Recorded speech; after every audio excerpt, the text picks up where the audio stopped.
Have you ever wondered how close you've come to danger without even realizing it? At Shivering Vault, we take you there, one story at a time. But before you drift off, consider liking this video and commenting where you're watching from. Now, let's dive into these chilling stories.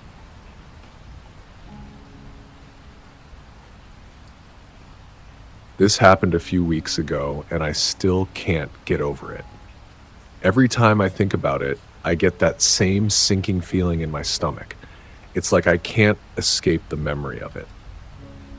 I live alone in a small two-bedroom house on the edge of a quiet suburban neighborhood just outside Fresno, California. It's one of those cookie-cutter homes, nothing special, but it's comfortable. I like it. I've always preferred the peace and quiet. I'm 26, and while I'm not exactly a loner, I like being by myself.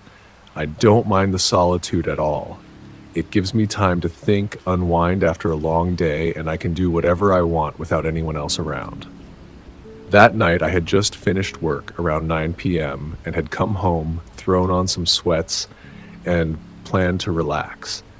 I didn't have much on my plate that night. No plans. I just throw some food in the microwave and watch a show. But before I settled in for the night, I noticed that the trash cans were full. Now, I'm the kind of person who hates procrastinating, so I decided I'd just take the trash out before it got too late. I didn't think much of it.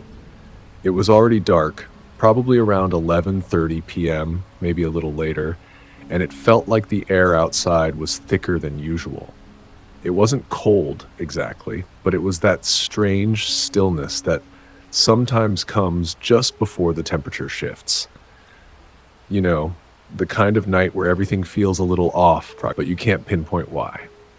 Anyway, I stepped out onto the porch, the crickets in the yard chirping like usual.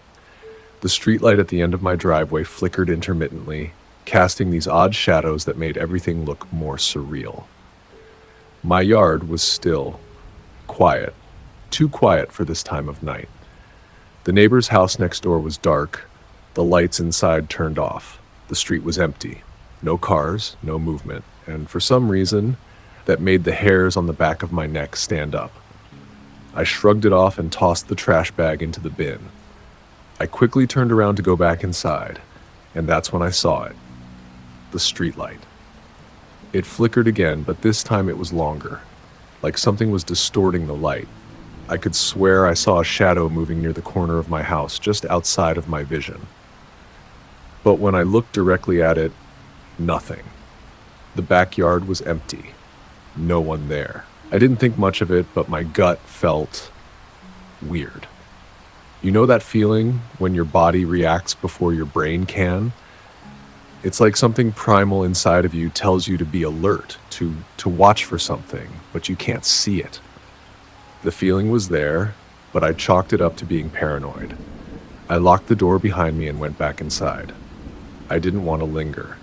The more I thought about it, the more the feeling of unease crept in, so I grabbed the remote and turned on the TV to distract myself. I hadn't been on the couch for more than 30 minutes when I had to get up to go to the bathroom. No big deal. But when I stepped out into the hallway, I noticed something odd. The door to the spare room, the one I always keep closed, was cracked open. Now, I know this might sound insignificant, but I always keep that door shut. It's not like it leads to anything special, just a tiny, empty room with some old boxes in it, but for some reason, I always close it. I've done it since I moved in, just a habit. Seeing the door cracked open made my skin crawl. I don't know why. It wasn't like I had anything to hide in there, but it just felt wrong. My mind raced. Could I have left it open earlier?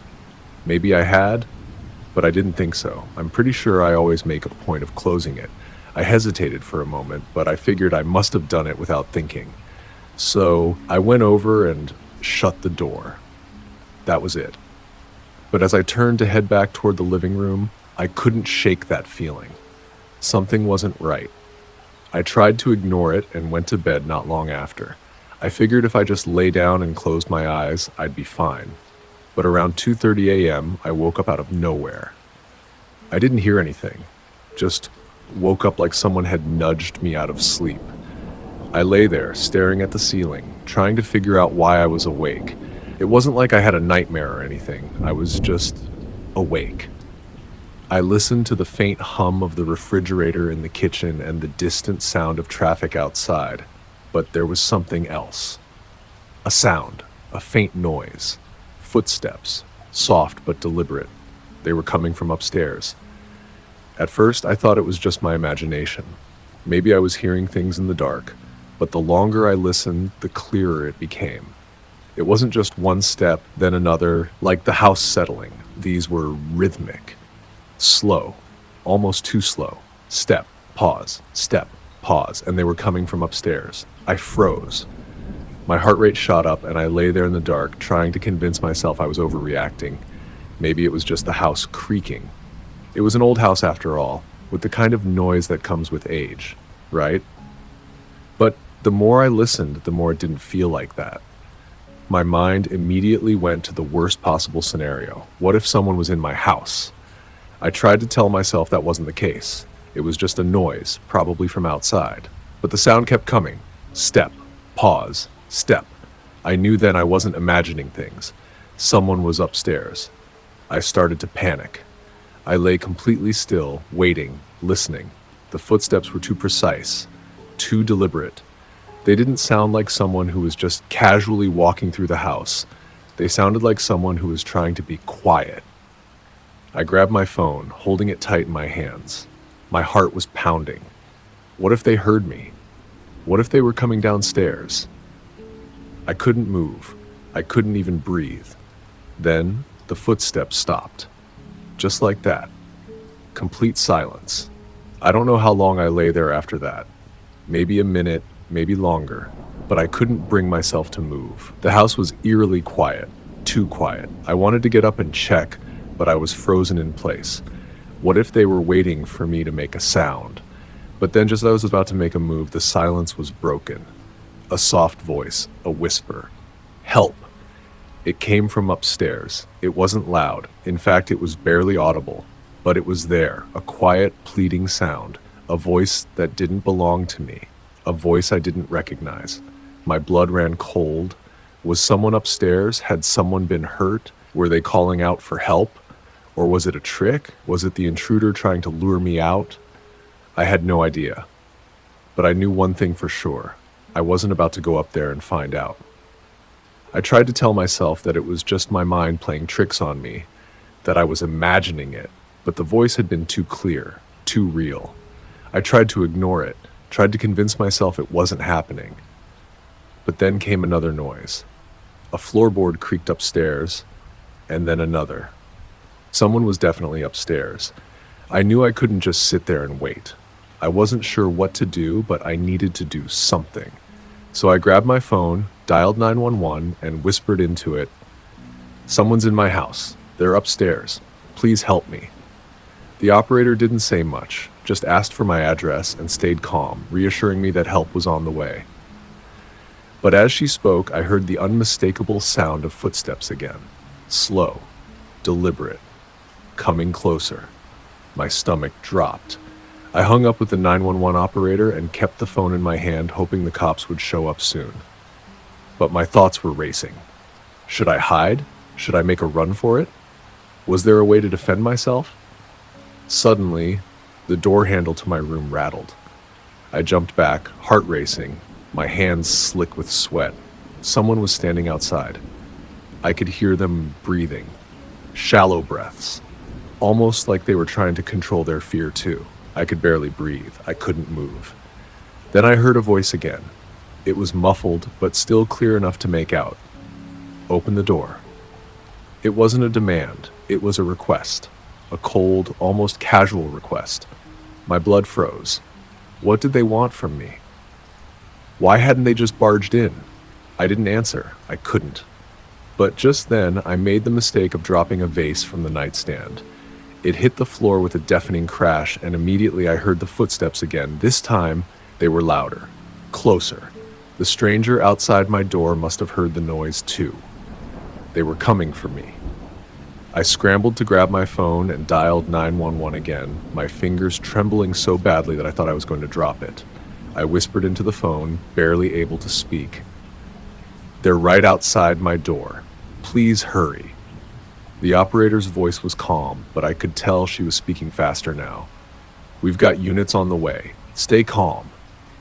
I could barely hear her through the pounding in my ears, but I stayed quiet, praying the cops would get here in time. The stranger was still out there. The door handle rattled again. This time, it didn't stop.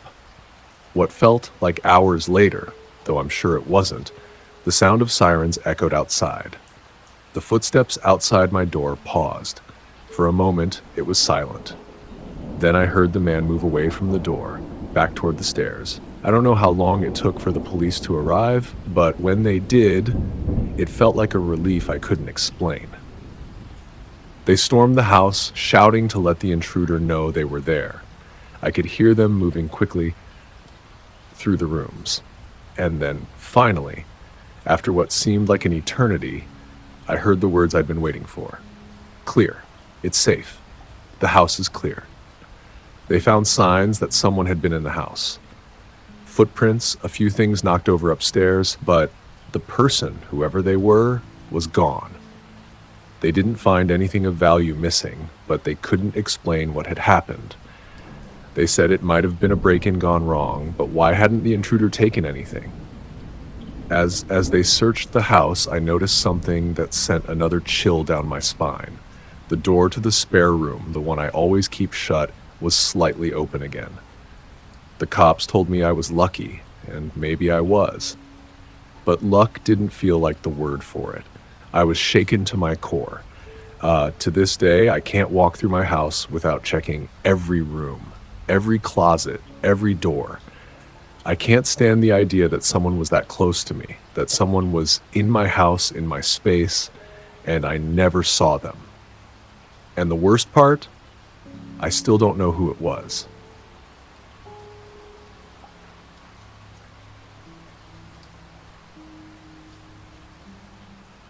I had just finished a long shift at the restaurant where I worked, and it was past 2 a.m. I hadn't planned on staying out this late, but I needed to clear my head. Life had been feeling heavy recently, and I figured a late-night walk would help me shake off the thoughts that seemed to crowd my mind. Living in California, I was used to the occasional solitude of the late hours. The streets of my neighborhood were usually quiet, but tonight there was an unsettling stillness in the air.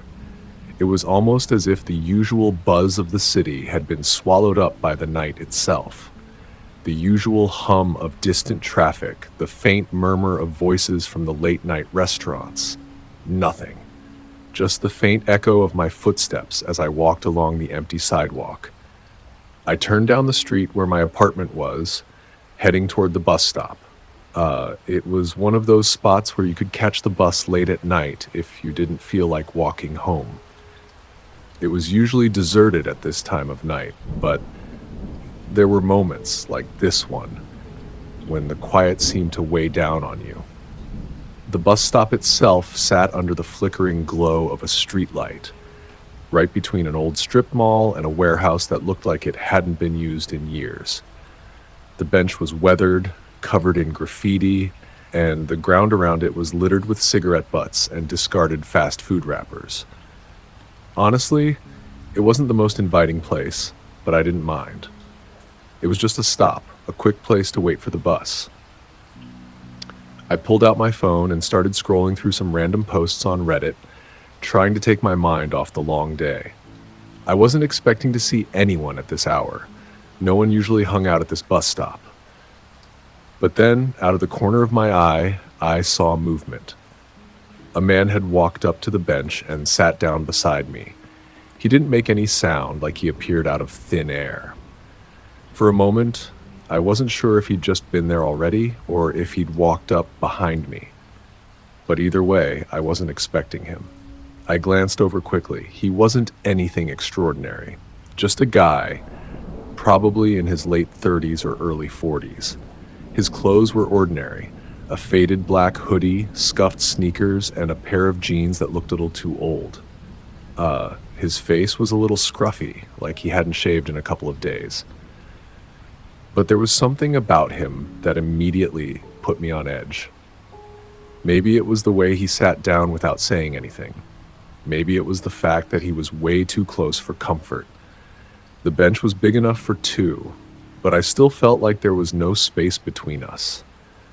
I tried to ignore him, keeping my eyes glued to my phone, pretending to be absorbed in whatever I was reading. But there was something in the air, something that made my skin crawl. It was a quiet unease that I couldn't shake. After a few moments, he broke the silence. "You waiting for the bus too?" he asked, his voice low but not threatening. I nodded, still not looking up. "Yeah, should be here soon," I said, trying to keep it brief. He didn't respond right away. I could feel his gaze, though, and that made me more uncomfortable. I didn't know what it was about this guy, but something about the way he sat there, so close, so still. It felt wrong. Then he spoke again. "You live around here?" I felt my stomach tighten. It wasn't a normal question. Not for someone who just randomly sat down next to a stranger.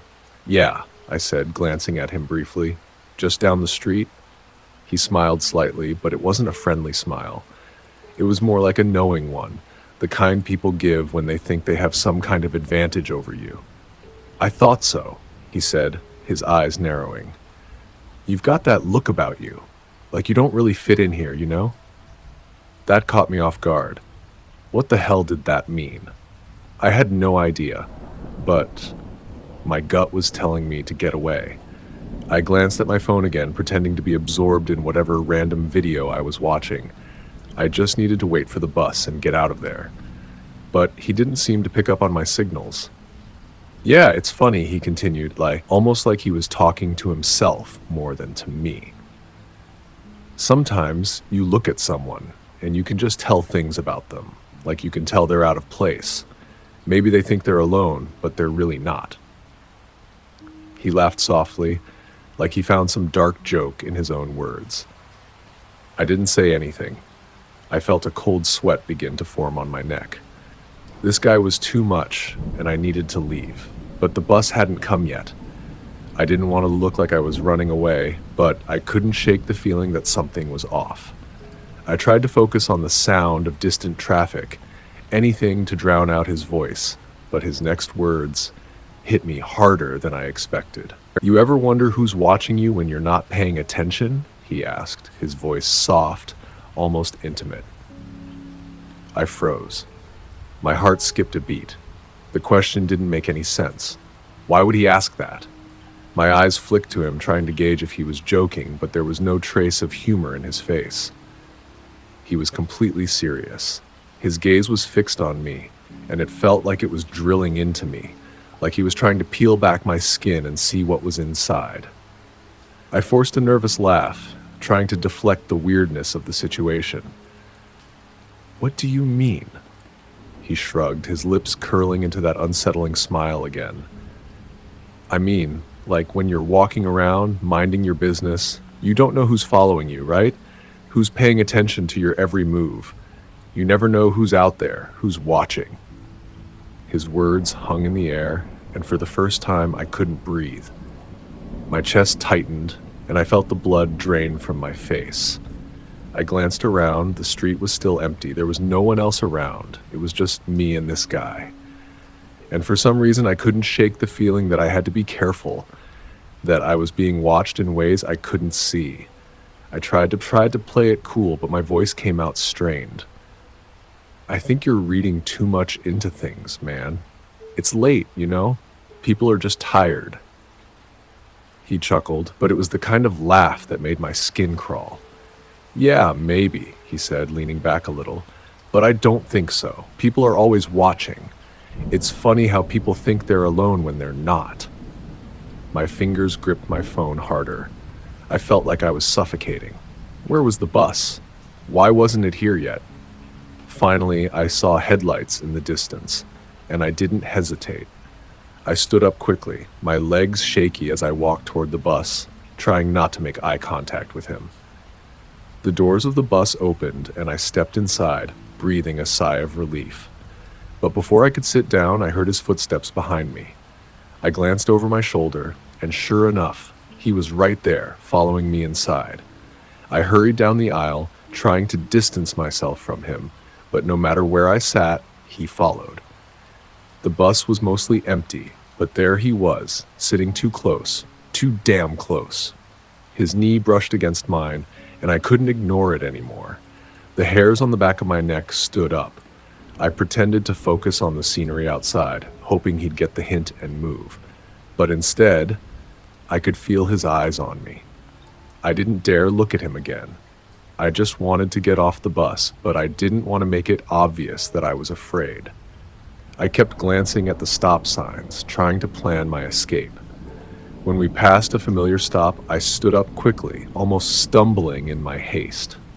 I didn't care about looking weird anymore. I just needed to get off that bus. I exited as quickly as I could, not even checking to see if he was following. I just ran down the street, my breath coming in short gasps.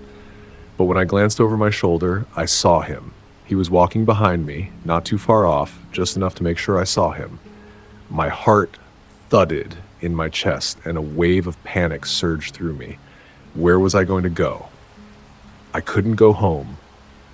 Not with him behind me.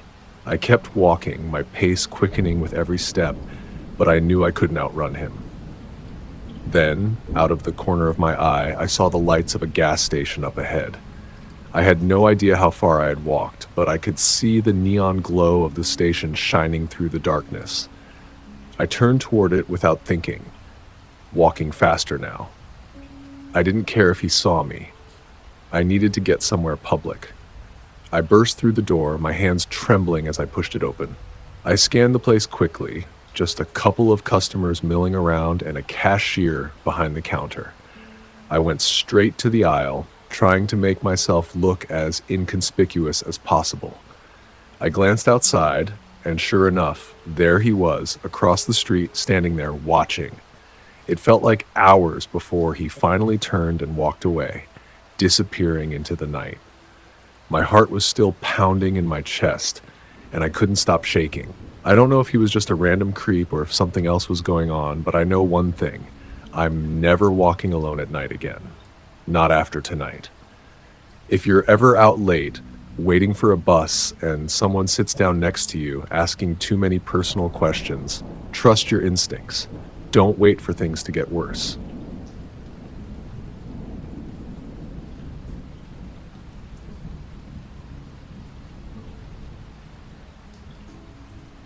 I don't know how to begin this.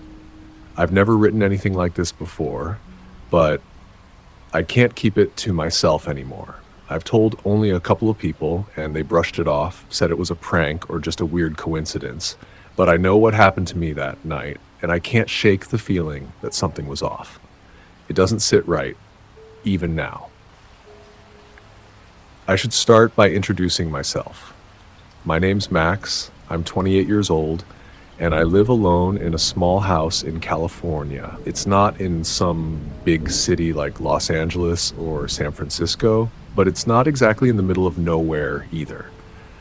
I live in a quiet suburban area surrounded by other houses, families, young couples, people going about their lives. It's a nice place to live if you like peace and quiet. I've been living in this house for about a year now, and to be honest, I like the solitude. My work requires me to stay home a lot. I'm a freelance graphic designer, which means I spend most of my days in front of my computer.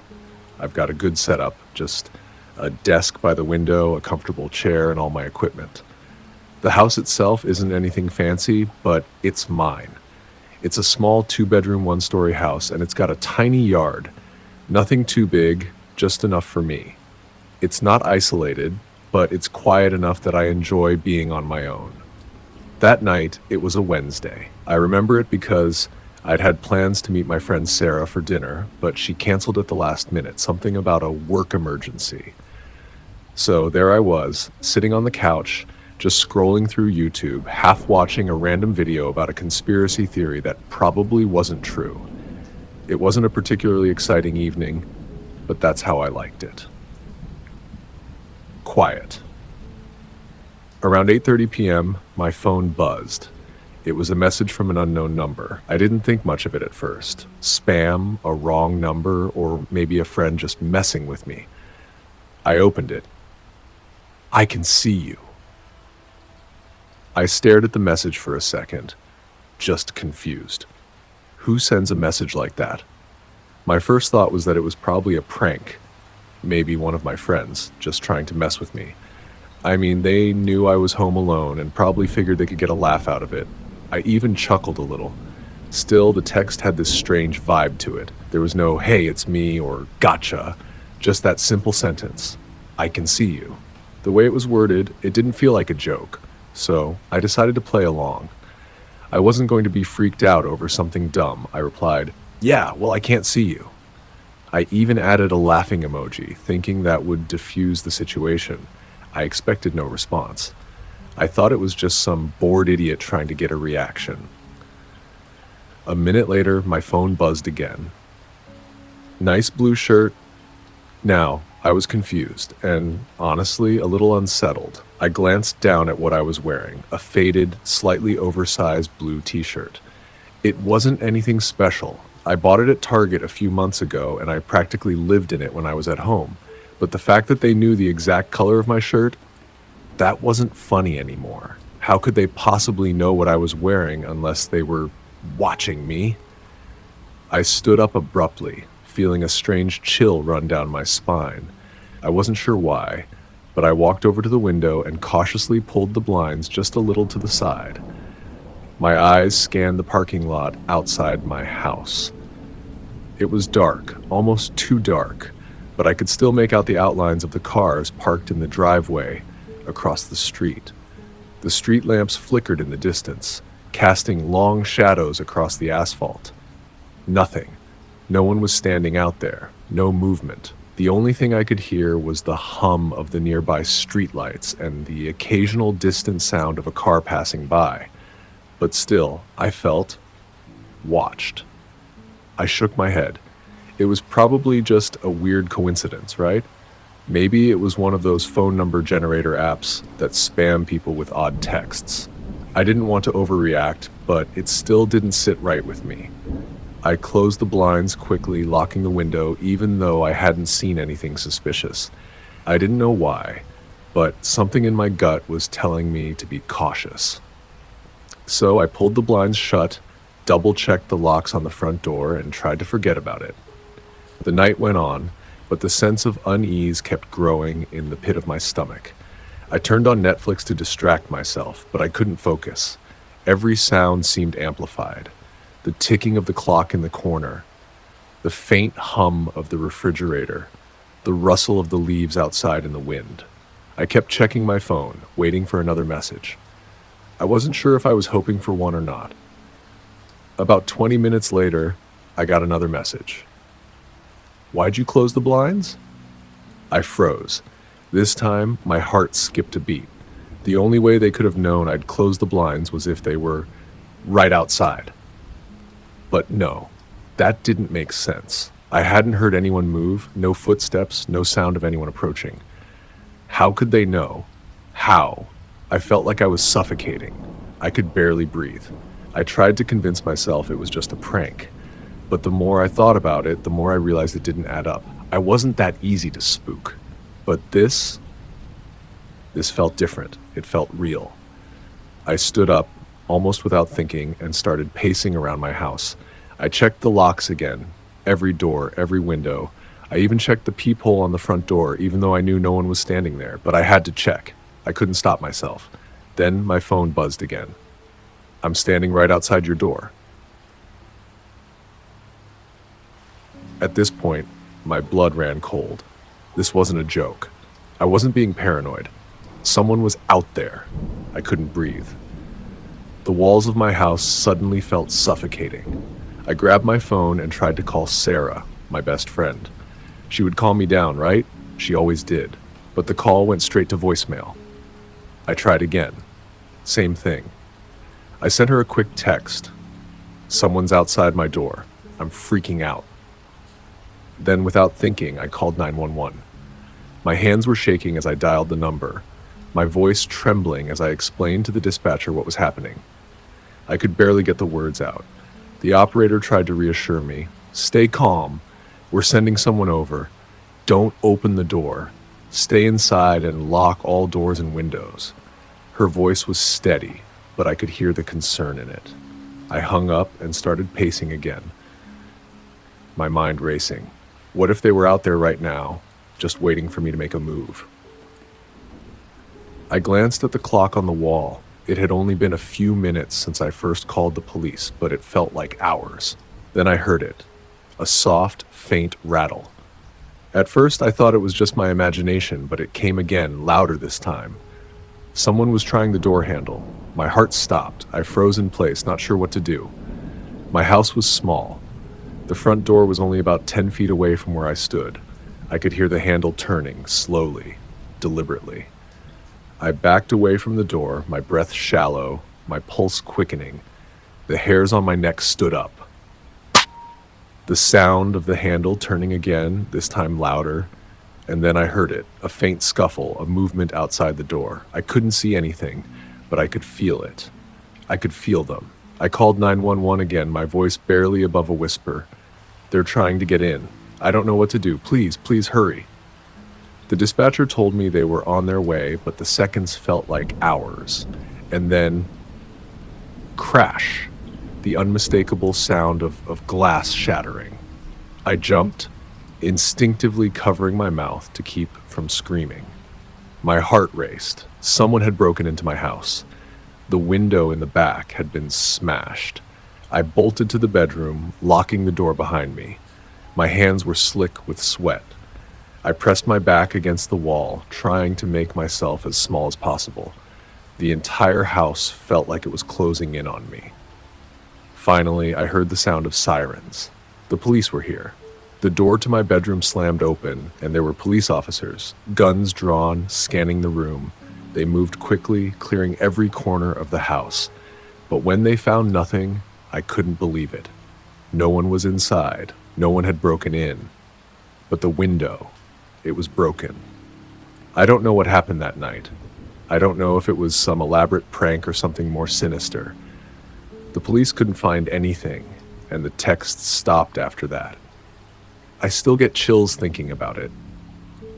But I haven't heard from that person since. I'm still terrified. I lock everything up every night now, double-checking every door and window. I still feel like someone's watching me, like they're just waiting for me to let my guard down. I can't help it. I don't know who it was or what they wanted, but even now, every time I close my blinds at night, I feel like someone's watching me.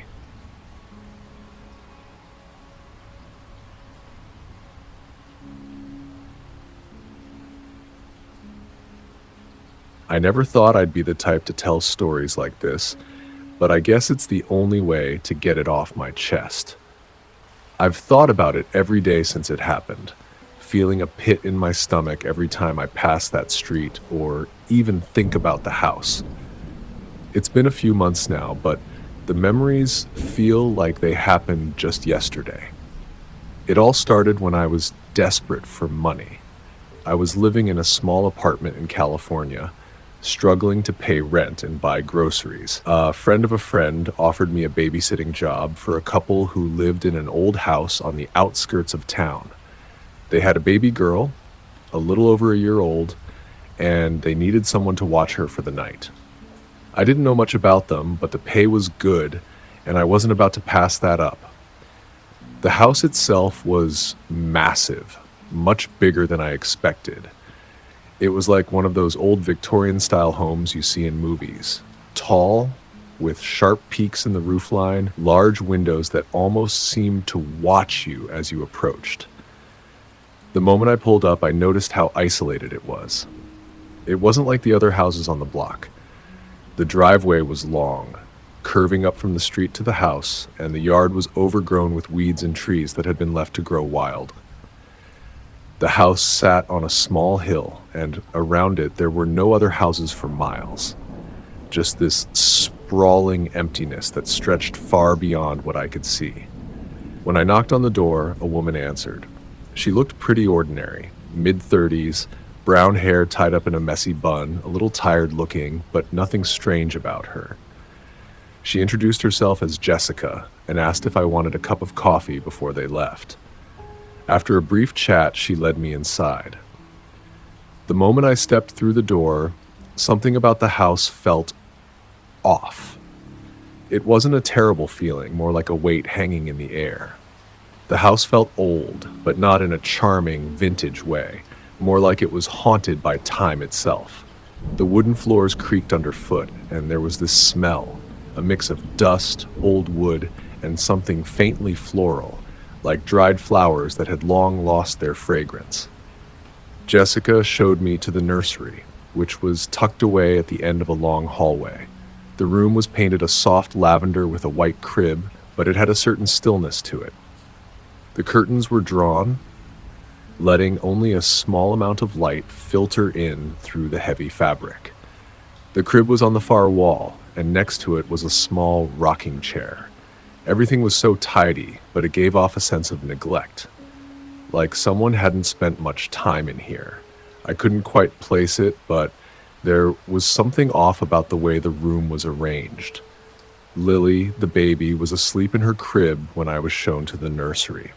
Jessica gave me a rundown of the baby's schedule, how she would likely wake up around midnight and need a bottle, and how she had a tendency to get fussy at night.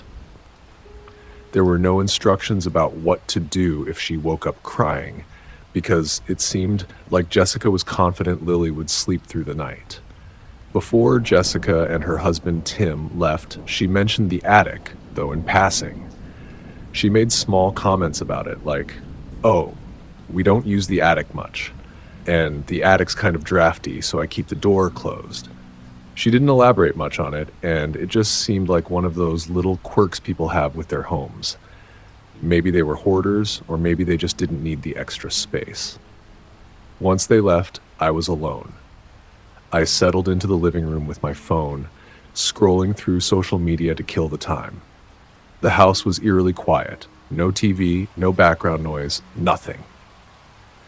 The silence was strange, almost too still, like the house itself was holding its breath.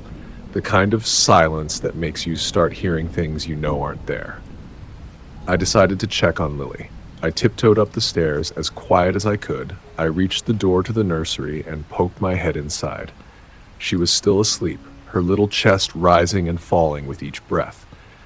She looked so peaceful, so innocent. It made the house feel more like a home, until I heard it. It was a soft, almost imperceptible sound, like a thud coming from upstairs. I stood still for a moment listening, but I heard nothing else. Maybe it was the house settling, or maybe it was the wind. I'd heard old houses do weird things, but something about it sent a small shiver down my spine. I couldn't shake the feeling that someone or something was upstairs. I shook it off and returned to the living room. The cold seemed to follow me, though. The house was growing colder by the minute, and I felt a chill that I couldn't explain. I walked over to the thermostat and turned up the heat, but it didn't help. The room still felt like it had been pulled into a winter storm. The house was too still. I tried to distract myself by watching something on my phone, but it didn't work. My thoughts kept drifting back to that soft thud. Then, just when I thought I had finally shaken it off, I felt the temperature drop even further. My breath fogged up in the air. I wrapped my arms around myself, trying to warm up, but the cold pressed in from every direction. That's when the lights flickered. I stared at the ceiling, unsure if I had seen it right. The lights flickered again, this time longer than the first time, like they were struggling to stay on. And then they went out completely. I froze. In the darkness, I couldn't see anything, and that's when I realized how silent it had become. The house was still, too still. A cold sweat broke out on the back of my neck. I could feel my heart pounding in my chest. It wasn't the lights or the darkness that scared me. It was the fact that the house felt alive. Something had changed. The energy of the place had shifted, and I wasn't sure how to explain it. I fumbled around in the dark, hoping for any sign of light, but nothing came. What was happening? Suddenly, a soft, distant noise reached my ears. It wasn't a bang or a crash, it was a gentle sound, a lullaby. It wasn't loud, but it was unmistakable. I froze. Was it the baby? No, she was asleep, so I was sure of it. The sound wasn't coming from the nursery. It was coming from upstairs, faint but distinct, like someone was singing to a child in the most soothing, haunting way. I didn't want to go up there. I wanted to leave, but something rooted me to the spot.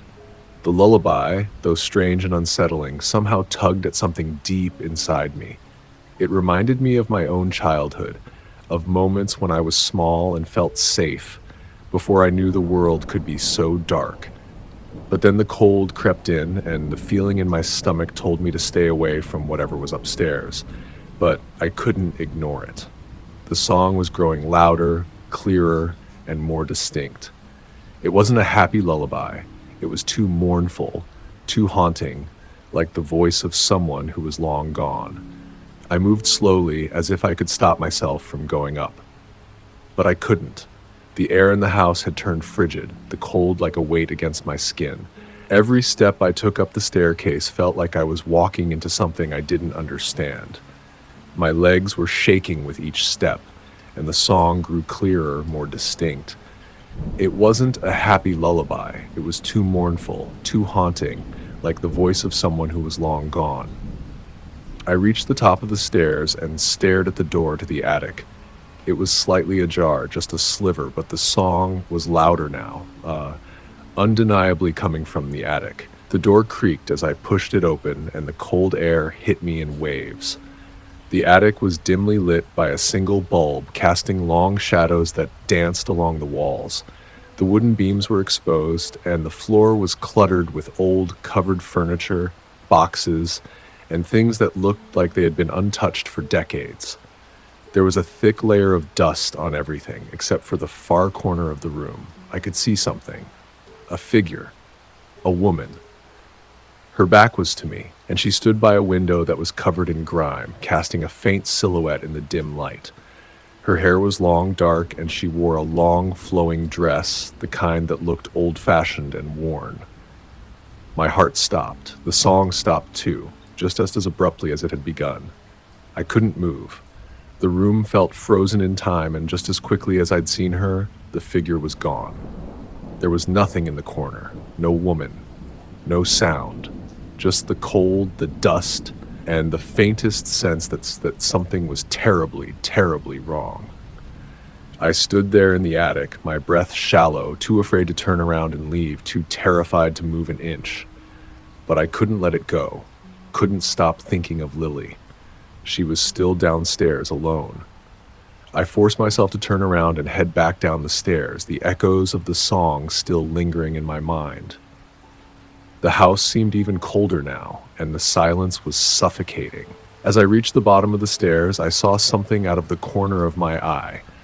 A shadow moving by the nursery door. A flicker of movement that made my heart race. I rushed to the nursery. Lily was still in her crib, sound asleep, just as she had been when I'd left her. But something was different. The room felt unsettled. The air was heavier. I didn't know what was happening, but I wasn't going to leave her alone again. The rest of the night passed in an uneasy blur. Every noise, every flicker of light, every creak of the floorboards felt like it could be the beginning of something worse. But by morning, the house felt quieter, calmer, as though nothing had ever happened. Jessica and Tim came home just as the sun was rising. They asked if everything had gone smoothly, and I lied. I didn't want to tell them the truth, didn't want to scare them, and I wasn't sure they'd even believe me. But something about that house, about the attic, about the cold, it stayed with me. I later found out that the previous owner, Margaret, had lived there for years. She was a mother, but her child had tragically passed away. Some people said she couldn't cope with the loss. Others whispered about strange noises coming from the attic. Margaret had died in the house, and no one really knew what happened to her. They say she still roams the halls, singing lullabies to lost children who wander in the dark. I'll never forget the song, or the woman I saw in the attic.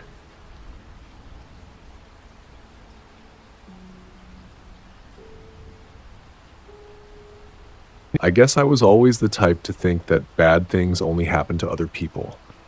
I mean, it's just a jog, right? Nothing special, nothing dangerous. I had been out there plenty of times before, running around the neighborhood at night. It was something I did to clear my head, a way to forget the noise of the day, the stress of work, the mess of life. Just me and the quiet streets. It always felt calming, almost peaceful. I didn't think much about it when I stepped outside. The evening air was warm, with a slight breeze that carried that dry, earthy scent of late summer in California. The streetlights weren't too bright, but they offered enough of a dull, yellowish glow to guide my way. It was around 9 p.m., late enough that most people had gone inside. There was no real traffic at this hour, no kids running around, no dogs barking, just an unsettling stillness. I hit play on my playlist, the sound of my music filling my ears, but even as I started jogging, I couldn't shake the odd feeling that something wasn't quite right. It was like the world around me had become too quiet. I didn't even hear the usual hum of insects or the rustling of leaves in the trees. The whole neighborhood felt dead. Not in a creepy way, but in an unnatural, empty way, like it was waiting for something. But I wasn't one to get paranoid over nothing. I shook it off. After all, I was just going for a jog, right? The sidewalk was smooth beneath my feet, and the houses on either side of me sat still, their windows dark. The occasional porch light glowed faintly, casting long shadows on the concrete. I passed the usual landmarks, the big oak tree near the corner, the house with the white picket fence, the old blue sedan parked on the curb. I've lived in this neighborhood long enough to know it's generally safe, mostly families and older couples, people who keep to themselves. I always feel at ease here, even at night. But tonight felt different. I tried not to dwell on it. Instead, I focused on my breathing, letting the rhythm of my footsteps and the beat of the music guide me. I'm not in the best shape, but jogging had become my little routine, my way of unwinding. Nothing fast, nothing intense, just a steady pace. But then, about halfway through my jog, I heard it. At first, I didn't think much of it. The faint sound of footsteps, maybe a jogger or someone walking behind me. I didn't turn around right away. I kept my focus forward, letting my feet move rhythmically, one after the other. But the footsteps didn't stop. They were getting closer, faster. I tried to convince myself that it was nothing. Maybe someone had decided to go for a run too. Maybe they were just picking up the pace. But the sound didn't feel right. It wasn't just the steady footfalls of someone trying to catch up. It was more urgent, more purposeful. I kept jogging, but my thoughts started to race. What if it's someone coming after me? The thought hit me suddenly and uninvited, and before I could push it away, I felt my heart rate spike. I tried to slow my breath, forcing myself not to panic. Maybe I was overthinking it. There's nothing to worry about. Just keep running. I glanced over my shoulder for a brief second. The street behind me was empty. No one was there. I told myself I was just being paranoid. That's all. It's just a quiet neighborhood. I wasn't in any danger, so I kept running. But the footsteps kept getting louder. The sound was almost in sync with mine now, each step coming just a fraction of a second after my own, like someone was deliberately keeping pace with me. And then I realized it wasn't someone running alongside me. It was someone following me. My stomach tightened, a cold shiver creeping up my spine. I didn't dare look back again. I knew if I did, I'd see the figure and it would make everything more real. I had to keep moving. I turned the corner at the end of the block, my mind racing. Just go. Get to the end of the block and there will be lights on. Someone will be awake. You're fine. Everything's fine. But as I picked up speed, I heard them again. The footsteps. This time they were even closer, almost right behind me. Every step felt like it was right on top of mine, the sound of their shoes hitting the pavement nearly drowning out my own. I was panicking now. My legs burned from the effort, my lungs were starting to ache, but I couldn't stop. I couldn't afford to stop. Whoever was behind me, whoever it was, wasn't just out for a run. They were chasing me. I didn't dare turn to look this time. I just kept running, faster than I ever thought I could. The air around me felt thick, like the whole night was pressing in. My heart was pounding in my chest, my feet moving almost automatically now. I didn't think. I didn't stop to look around. I just ran. The next few blocks felt like a blur. I was so focused on my pace, on just getting away from whoever was behind me, that I didn't notice the houses around me. I barely even noticed the street signs as I passed them. The only thing that mattered was the sound of those footsteps. And then, that's when I heard it. A sound that made my blood run cold. A voice. It wasn't loud, but it was unmistakable. A low, rough voice calling out from behind me, "Hey! Hey, wait up!" I froze. My whole body locked in place as the voice echoed in my mind. It wasn't a shout. It wasn't even a yell. But it was enough to make my skin crawl. I knew I wasn't imagining things. Someone was definitely behind me, and they were talking. My gut instinct screamed at me to turn around, to face whatever was following me, but my feet wouldn't move. My body felt like it was frozen in time. The voice came again, closer this time. "Come on, just a little talk. I'm not gonna hurt you." That was it. Something in me snapped. The way he said it, like he was trying to lull me into some false sense of safety, made my blood run cold. I spun around then, not sure what I expected to see. What I saw made my stomach lurch. There, only a few yards away, was a man. He wasn't tall, but his posture was unnaturally rigid, like he was trying to look taller than he was. His clothes were dark, so dark that I couldn't tell if they were black or navy blue, but his face was pale, almost sickly. The light from the street lamp above barely illuminated him, but I could still make out the way his lips were stretched in an unsettling grin. His eyes, too, were wide, unblinking. There was no friendliness in them, just intensity. He took a step forward, and my heart nearly jumped out of my chest. I turned around and bolted without another thought, my feet pounding the ground in desperation. I didn't care where I was going anymore. I just needed to get away from him. The sound of his footsteps, now more deliberate, more forceful, sounded like they were right behind me, echoing through the silent streets. I turned another corner, my breath ragged, my chest tight. I glanced over my shoulder once more. He was closer than ever, his figure growing clearer with each step. And then, just as I thought I couldn't run anymore, I felt a hand on my shoulder, a cold, vice-like grip that made me stumble forward. My body hit the ground with a sickening thud. The world spun for a moment as I tried to breathe, tried to process what had just happened, but before I could even think, I felt him grab my arm, yanking me back up. "Come on, just a little farther," he muttered, his voice strained like he was enjoying every moment of it. His grip was iron, pulling me toward the dark alley ahead. I kicked out with everything I had, my feet hitting the pavement in frantic desperation.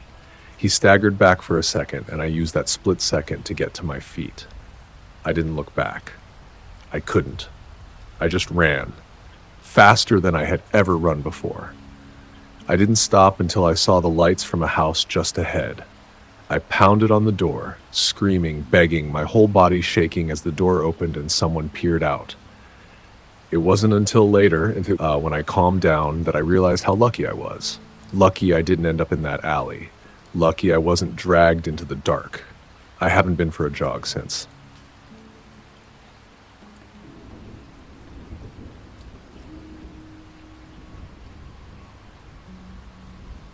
My name's Jake, and I live in a small rural part of Northern California. It's one of those places where the nearest neighbor is miles away, and the nearest store is at least a 20-minute drive down winding, dusty roads. The kind of area where if something goes wrong, you're pretty much on your own. I moved here almost 2 years ago. looking for a place to be alone, to get away from the noise of the city. It was peaceful, quiet. It was perfect. The house itself is a small two-bedroom cabin nestled among tall pines. From the outside, it looks like any other cabin you'd find in a mountain retreat. The wood siding is weathered, giving it a rustic charm. But despite the beauty, there's a feeling of isolation that clings to the place. There's no city noise to drown out your thoughts, no neighbors to chat with when you're bored. Just the sound of wind rustling the trees and the occasional howling of coyotes in the distance. At first, I loved it.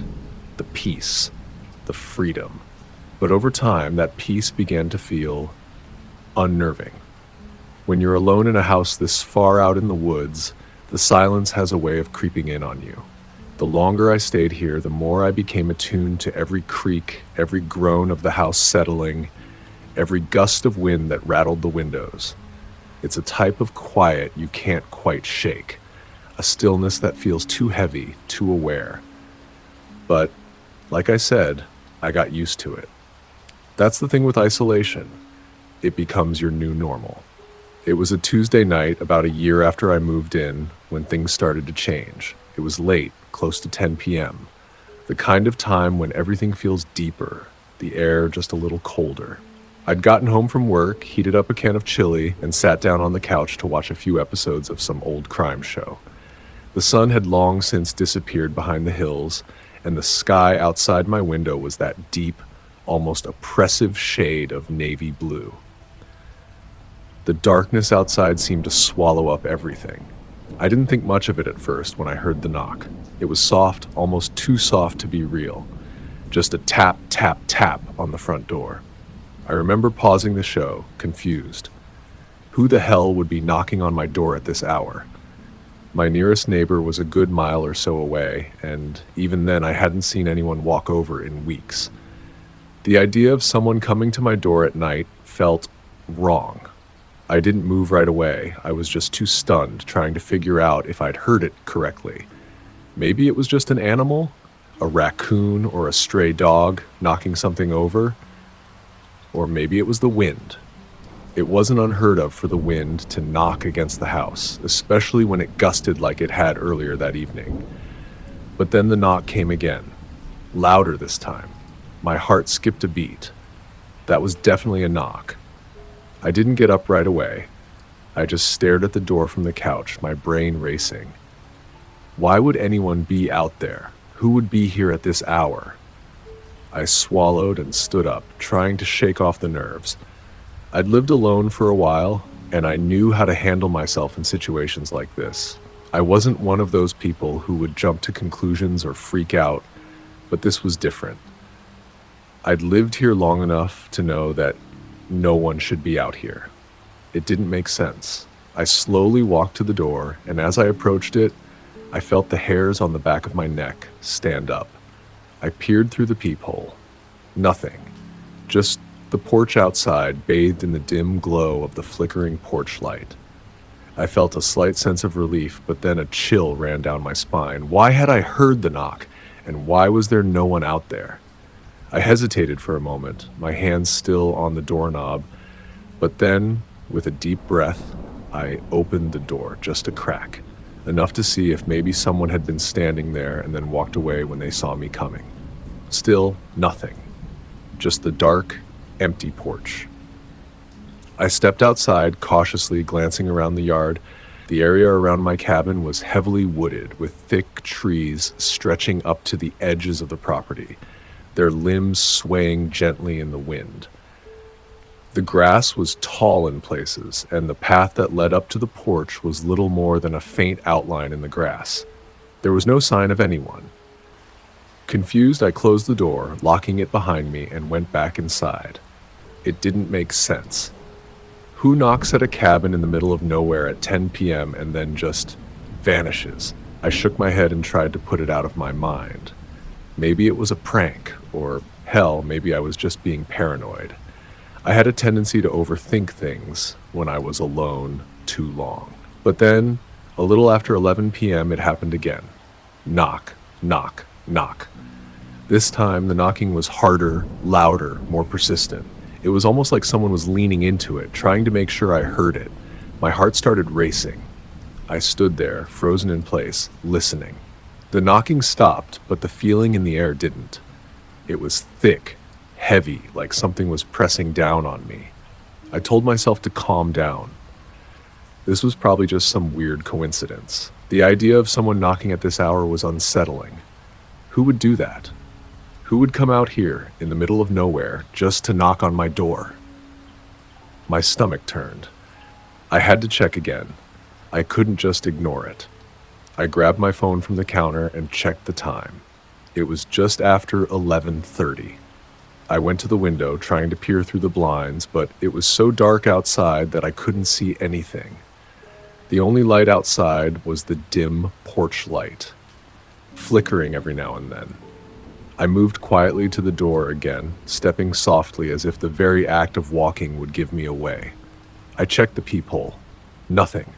But this time, I didn't open the door. I backed away, my thoughts spinning. The knocking had stopped again, but the air still felt thick. Something wasn't right. I felt the weight of the night pressing in on me, and my mind started racing with thoughts. Could it be someone trying to rob me? A burglar? But no, if it was a robbery, why would they knock? And why wouldn't they just break in? I decided to take a step I probably should have taken earlier. I called 911. 911, what's your emergency? The operator's voice came through immediately, sounding calm, but in a way that made me feel like I was the one overreacting. Someone's knocking at my door, I said quickly, my voice a little shaky.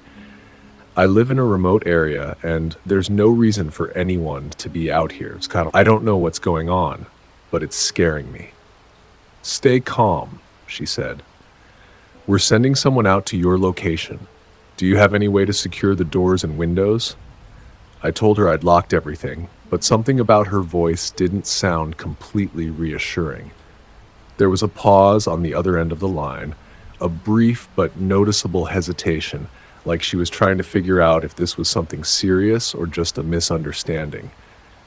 Do not open the door, she said firmly.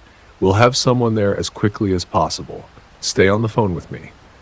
I sat there in the dark on the edge of the couch trying to listen for anything that would explain what was happening. I could feel my heart beating faster with every passing second. The knock came again. Louder. I went to the window, my hand trembling as I pushed aside the blinds, and there it was. A figure standing just outside the dim light near the far corner of the porch. A man. I could barely make him out, but there was no mistaking it. He was standing still, almost blending in with the darkness, but his shape was unmistakable. I couldn't see his face, but his posture was stiff, as if he was waiting for something. I pulled back from the window, feeling sick to my stomach. I didn't know what to do. My mind was spinning. What was he doing? Why didn't he leave? A few minutes later, the sheriff arrived with backup. They knocked firmly on the door, and I opened it just enough to let them in. The deputy asked me to show him where I'd seen the figure, so we walked outside together, the officers scanning the area around the house. I felt like I was in a daze, my mind struggling to process everything that had happened. The deputy checked the motion sensor lights, which had been triggered earlier, and we both noticed something. A trail of footprints, faint but visible, leading toward the edge of the yard. He stopped and pointed.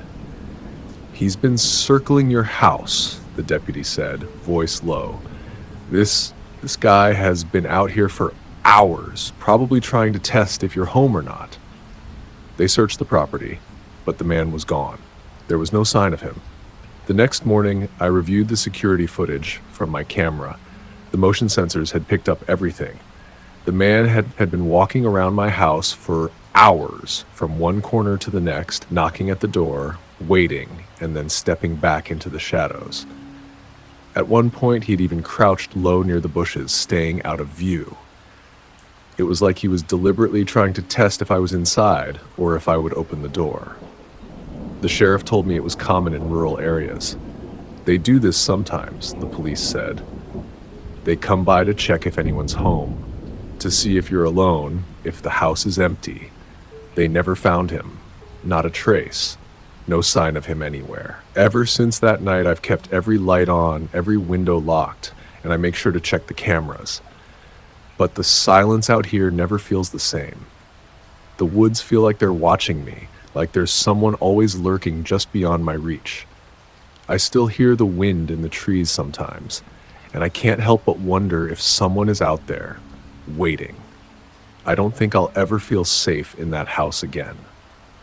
The knocking still echoes in my mind, and every time I hear the wind picking up, I can't help but wonder if I'll hear it again.